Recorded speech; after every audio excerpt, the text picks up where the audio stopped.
In the tech-savvy society we live in today, we often hear about cryptocurrency, crypto tokens, and digital currency. I am sure many of you may be confused by these names. But are they the same?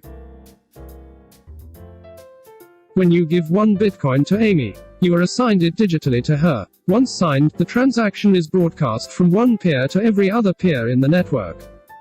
After a specific amount of time, the transaction will be confirmed by miners in the network. When the transaction is confirmed, every computer in the blockchain will have to add this information to its database, and this will become part of the blockchain.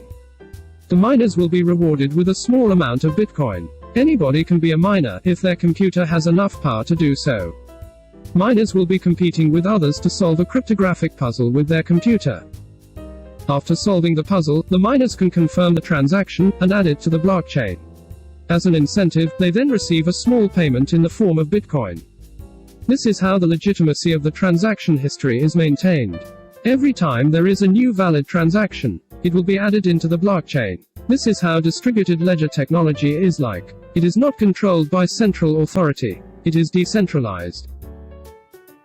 We mentioned double spending a moment ago. But what is double spending? Today, if you have only $1 and you send it to a friend, you no longer has that dollar in your account. You have zero in your account now. But when you have zero in your account and you attempt to send that non-existent dollar to other friends, that is known as double spending. To prevent a person from spending the same amount twice, each computer in the network has a full list of the transaction information to check if the future transactions are valid. Let's use Bitcoin as an example again. Assuming you only have one Bitcoin in your wallet and you send it to Amy. The transaction A goes into the unconfirmed transaction pool to await confirmation. And you have 0 Bitcoin thereafter. Subsequently, in transaction B, you sent the same 1 Bitcoin to Ben. Transaction B also goes into the unconfirmed transaction pool to await confirmation.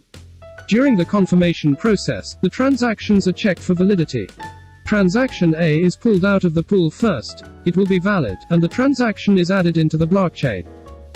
Transaction B will be invalid since it happened when you had 0 Bitcoin in your wallet. So the transaction will be cancelled. What if transactions A and B were to happen simultaneously? Both transactions show that you have the 1 Bitcoin. In this scenario, there will be 2 branches of the blocks in the chain. The first one to achieve the next block confirmation other transaction will win, and the transaction will be confirmed and complete. The unconfirmed transaction will be cancelled. Transaction C is initiated by other people in the blockchain who are sending bitcoins to their recipients. So, is cryptocurrency and token the same? You may often hear the names of crypto coins like Bitcoin, Ethereum, and many others. A coin and a token are both cryptocurrencies. Their main difference is that a coin has its native blockchain, while a token does not. A token, however, is built on another blockchain. In this example, token X is built on Ethereum blockchain. Since it's built on Ethereum blockchain, all transaction costs involved will be made in Ethereum coin. A coin has its native blockchain. A token does not have. A coin can be mined, but a token cannot be mined because it doesn't have its own blockchain. Both coins and tokens can be traded or purchased in the cryptocurrency exchange as long as they are listed in one. Finally, a cryptocurrency is also known as a digital currency. You may have heard of the trending central bank digital currency or CBDC. Although it is also called a digital currency, a CBDC is not a cryptocurrency. It is issued by a government and is centralized, and intended to be used as a digital form of a national currency.